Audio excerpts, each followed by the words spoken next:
जय श्रीराम. आपण वाचतोय समरलिखित उर्मिला, एका अज्ञात एकांताचा मनस्वी प्रवास ही कादंबरी. आज भाग पहिला. मिथिला.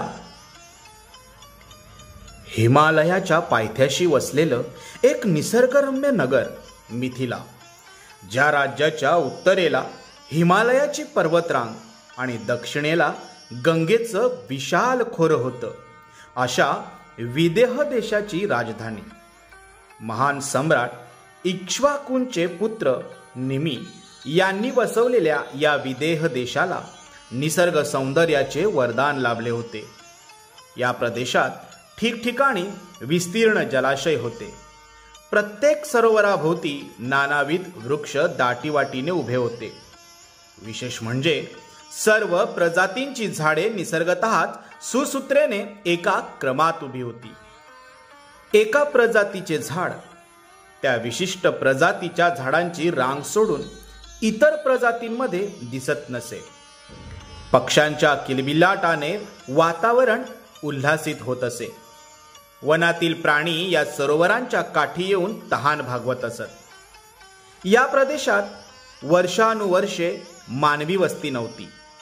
विदेह प्रदेशाच्या भोवती अयोध्येसारखे बलाढ्य साम्राज्य असूनही विदेह प्रांत लौकिक अर्थाने विकसित झाला नव्हता.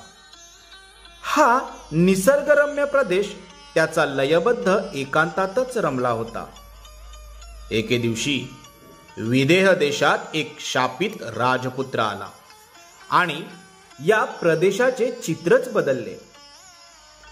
झाले असे की विदेह देशाच्या दक्षिणेला अयोध्या नगरीत सम्राट इक्ष्वाकूंचे कुटुंब राहत होते.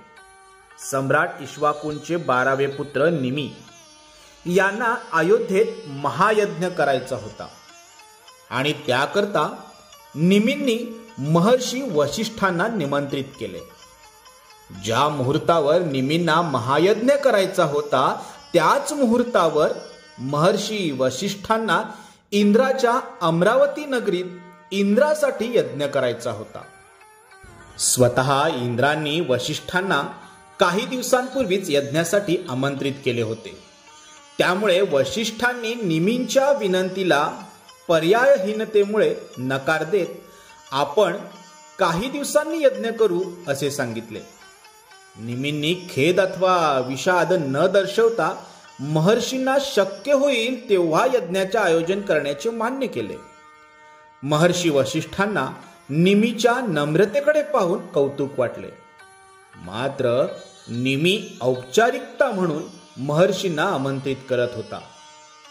वशिष्ठ नसतील तर दुसरे कुणी ऋषी शोधून यज्ञ करावा असे निमींच्या मनात आले.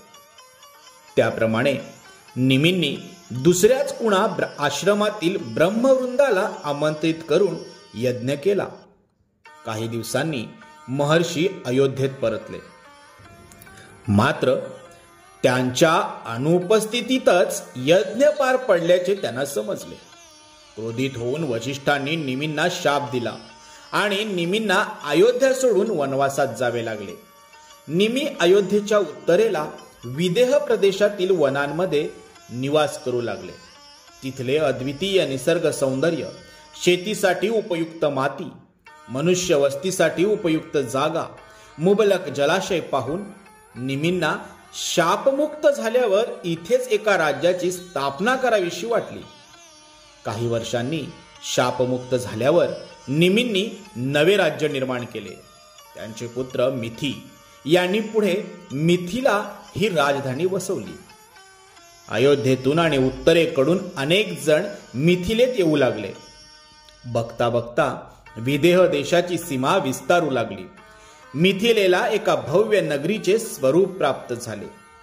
मिथींचे पुत्र जनक हे पित्याहून पराक्रमी आणि कुशल राज्यकर्ता निपजले.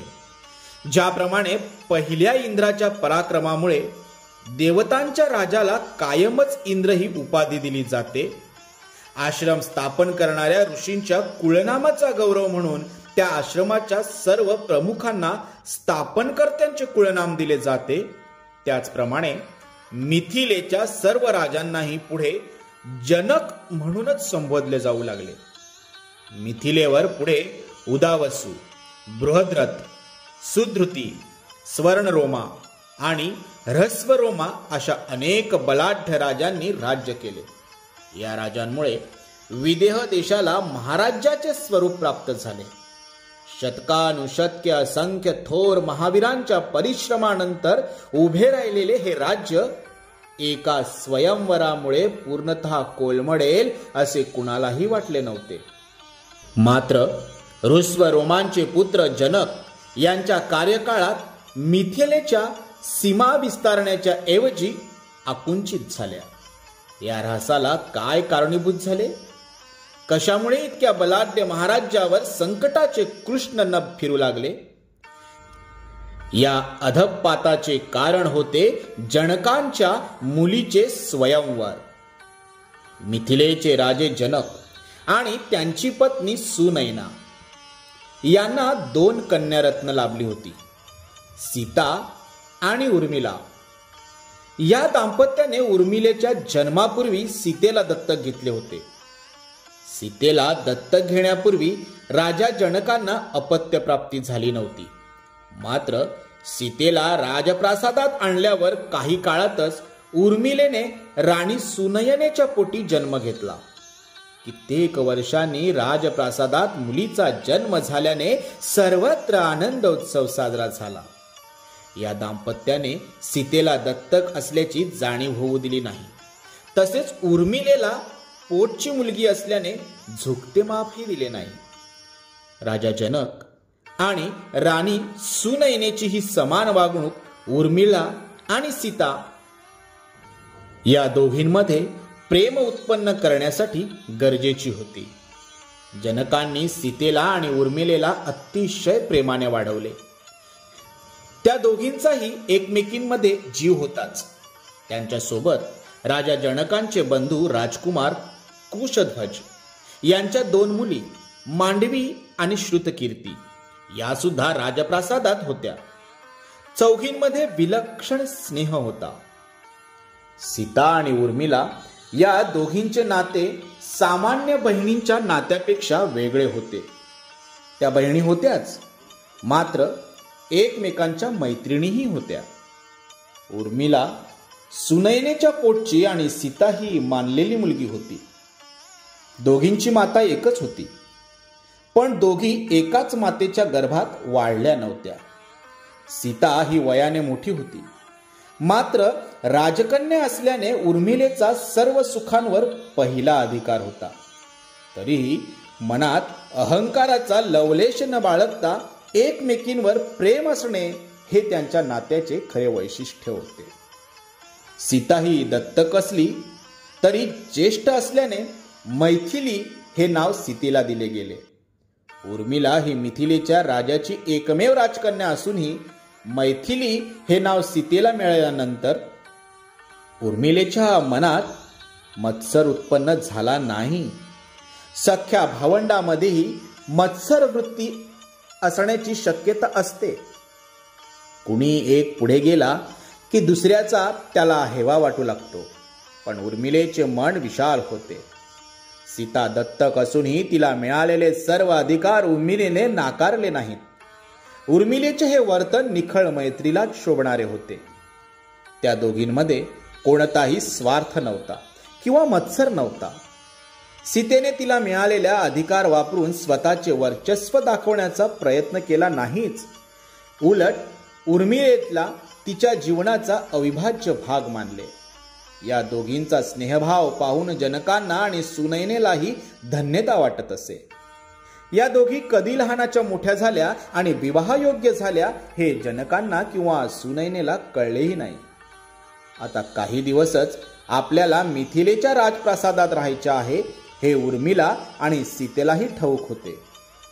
त्यांच्या विवाहाबाबत मिथिलेच्या घराघरात चर्चा रंगू लागली होती. उर्मिला आणि सीताही मिथिलेच्या राजप्रासादात बसून भविष्याबाबत नानाविध कल्पना रंगवत होत्या. दोघे विवाहयोग्य वयात येताच राणी सुनैनाही अधूनमधून विवाहाचा विषय काढत होत्या व पुढील जीवनाबाबत मुलींशी बोलत होती. मात्र राजा जनकांना राजकारभारातून फारशी सवड मिळत नसे. गेल्या काही मासात तर कुटुंबातील चौघ एकत्र बसून विविध विषयांवर मनसोक्त बोलले आहेत असं झालंही नाही. त्यामुळे एके दिवशी सीता जनकांवर रुसली आणि दासदास्यांमार्फत महाराज जनकांना ती रुसल्याचे समजावे म्हणून तिने क्रोधवर्षावही केला. वडिलांसोबत गेल्या काही दिवसात फारसे बोलणे झाले नाही म्हणूनच नव्हे, तर विवाहाला काहीच दिवस शिल्लक असूनही जनक मुलींसोबत वेळ व्यतीत करत नव्हते म्हणून सीता अधिक रुसली होती. सीता रुसल्याचे कळल्यावर जनकांना वाटले की सीता केवळ वनविहाराचा हट्ट पूर्ण न झाल्याने रुसली आहे. सीता वनविहाराच्या निमित्तानं विवाहापूर्वी वडिलांसोबत अधिकाधिक वेळ व्यतीत करू इच्छिते हे त्यांनी अद्याप ओळखले नव्हते. तिच्या रुसण्यामागे विवाहाचा विचार दडला आहे याची जनकांना कल्पना नव्हती. त्यांना वाटलं की सीता नेहमीप्रमाणे हट्ट धरून बसली आहे. त्यामुळे राजा जनक उर्मिलेला सोबत घेऊन सीतेची समजूत काढण्यासाठी तिच्या कक्षात आले.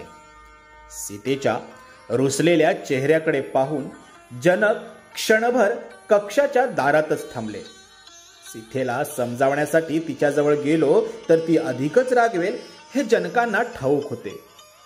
सीता क्वचितच रागवत असे, मात्र एकदा रागावली तर शब्दांचा भडीमार करत समोरच्यावर मनात असला नसलेला सगळा राग काढत असे. त्यामुळे तिला प्रत्यक्ष समजावण्यापेक्षा आपण सीतेच्या रागापासून अगदी अनभिज्ञ आहोत आणि मुलीशी सहज बोलण्यासाठी आलो आहोत असे नाट्य करण्याचे जनकांनी ठरवले. अर्थात असे नाटक करण्याची ही काही पहिलीच वेळ नव्हती.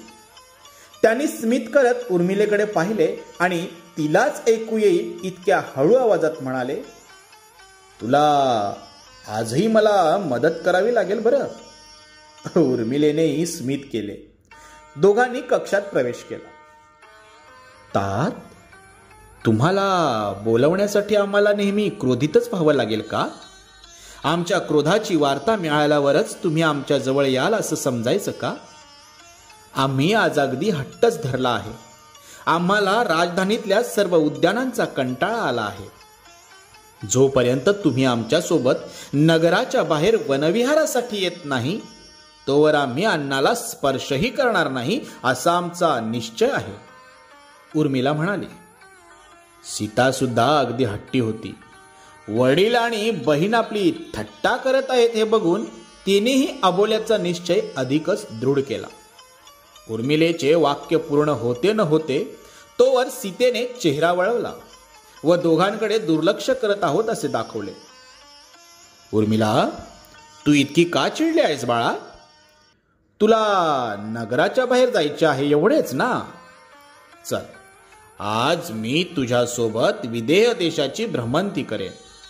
पण तुझी बहीण काही बोलत नाही असं दिसतं. तिची सोबत तुला हवीच असेल ना? उर्मिलेचं नाव घेत तात्पुरते मौन व्रत घेणाऱ्या सीतेला उद्देशून राजा जनक म्हणाले, तात, आम्ही तुमच्यावर क्रोधित होण्याचा निश्चय एकत्रच केला होता. मात्र ताई तर आता माझ्याशी बोलत नाही. मी सुद्धा काय करणार? असो, आता मी मोठी झाली आहे. मला एकच बहीण असली तरी पुष्कळ मैत्रिणी आहेत. त्यामुळे आता मला बहिणीसोबतच सगळीकडे फिरण्याची सवय राहिली नाही. ती येणार असेल तर चांगलेच, नसेल येणार तर आपणच जाऊ. मी वनाचं वर्णन परतल्यावर माझ्या दास्यांनाही सांगू शकते. उर्मिलाही सीतेची थट्टा करत म्हणाली. मात्र सीता देखील हट्टी असल्याने तिने चेहऱ्यावरील भाव न बदलता या दोघांकडे दुर्लक्ष करण्याचे ठरवले. तिने हळुवार पुढे जाणाऱ्या वाऱ्याच्या झुळकांप्रमाणे चेहरा दुसऱ्या बाजूला वळवला आणि वातयनाबाहेर पाहिले. तिच्या डोळ्यासमोर मिथिलेचे साम्राज्य होते.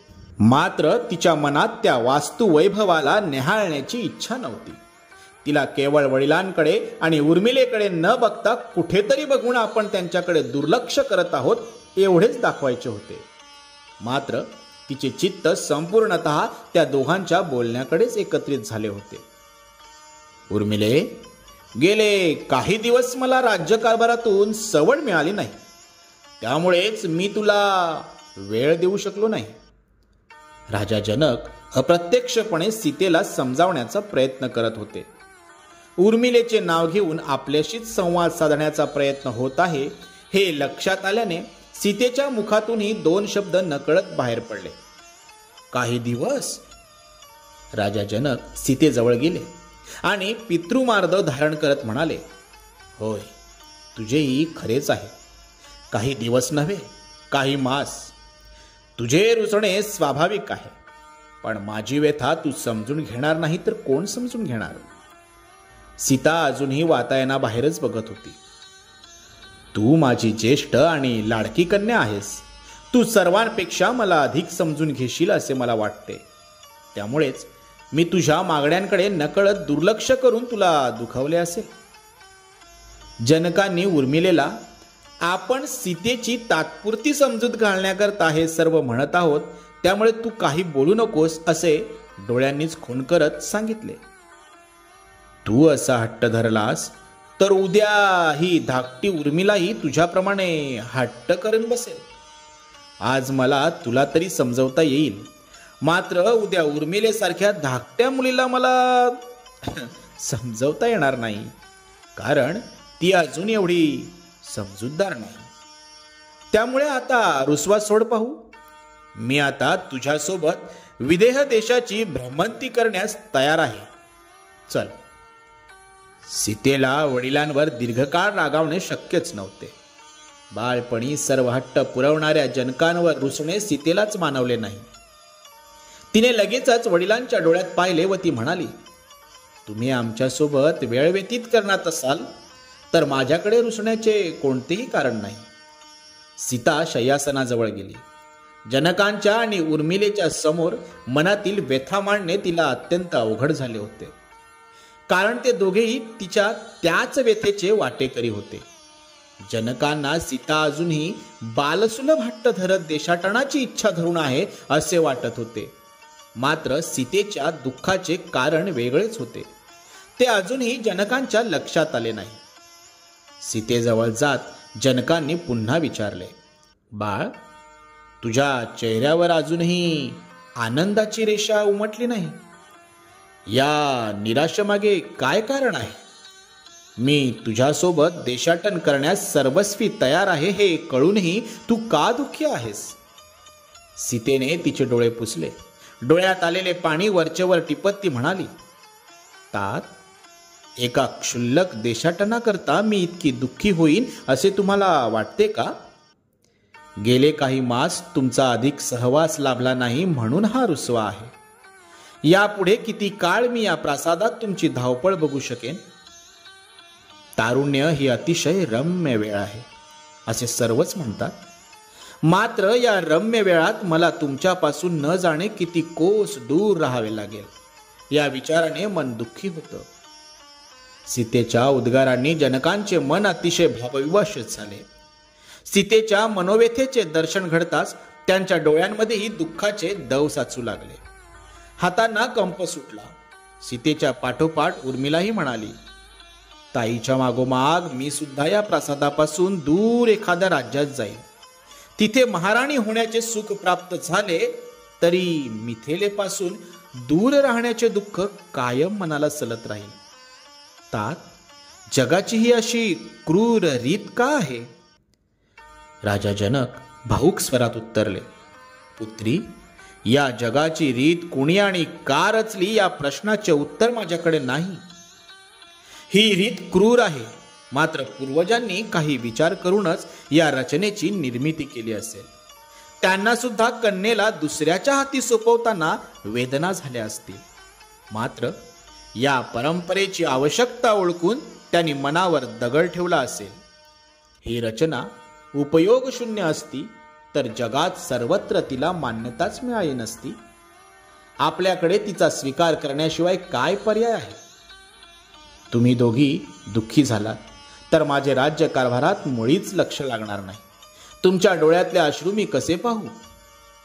अश्रूंच्या विळख्यात अडकलेल्या हुंदक्याला आनंदाच्या खोट्या आशेने चिरडून मुलींचा निरोप घेणारी व्यक्ती म्हणजे पिता. मुलीच्या तारुण्याचा आरंभ होताच हे कालचे तान्हे बाळ आता कुण्यात दुसऱ्याच्या घरी नांदण्यास जाणार आहे ही भावना पित्याच्या मनात घर करते. त्यामुळे कितीही इच्छा झाली तरी मुलींमध्ये पिता मन गुंतवण्यास घाबरतो. सीतेच्या प्रश्नाला उत्तर देत असतानाही राजा जनक त्यांच्या मनातील वेदनेला शब्दांपर्यंत न पोहोचू देता विश्वाची रचना कशी योग्य आहे याचे स्पष्टीकरण देत होते. विरहाचा विषय टाळत होते. जनकांच्या मनात मुलींच्या भविष्याची चिंता नव्हती का? अवश्य होती. इतर पित्यांपेक्षाही अधिक होती. कारण एका सामान्य पित्यापेक्षा एका राजाला असंख्य धोकादायक प्रसंगांना सामोरे जावे लागते. राजकुळातील व्यक्तींचा विवाह होताना केवळ 2 व्यक्ती एकत्र येत नसतात तर 2 राष्ट्रांचे सख्य जुळत असते. त्यामध्ये बिघाड झाला तर आपल्या मुलीचे काय होईल या कल्पनेनेही राजाचे मन अस्वस्थ होते. जनकही या अवस्थेला अपवाद नव्हते. त्यांना उलट सीतेची अधिक चिंता होती. कारण सीता ही कोणी सामान्य युवती नव्हती. सीता ही नियतीने जनकांना दिलेली एक रमणीय आणि सुंदर भेट होती. तत्वतः तिचे पितृत्व जनकांना लौकिक अर्थाने लाभले नसले तरी सीता ही जनकांकरता जीव की प्राण होती. का कुणास ठाऊक, मात्र सीतेच्या डोळ्यात अश्रू पाहून जनकांना सीतेचे बालपण आठवू लागले. मात्र उर्मिलेच्या वाक्यामुळे त्यांनी पुन्हा वर्तमानातच प्रवेश केला. तात, तुम्हाला आमच्या डोळ्यातील अश्रू बघवत नाहीत, मात्र तुम्ही तुमच्या अश्रू सदैव लपवता. त्याचे काय? तुम्ही आमच्या समोर कधीही तुमची मनोव्यथा सांगत नाही. जनकांना अश्रू अनावर झाले. तुमचे हित पाहून मला सदैव आनंदच होईल असं म्हणत जनक कक्षातून बाहेर पडले व महाराणी सुनयनांच्या कक्षाकडे निघाले. त्यांच्या डोळ्यासमोर सीतेला प्रथम पाहिले तो क्षण वारंवार येत होता व तिच्या विवाहानंतर होणाऱ्या विरहाच्या कल्पनेमुळे त्यांच्या डोळ्यात अश्रू तरळले होते. आणि पुढे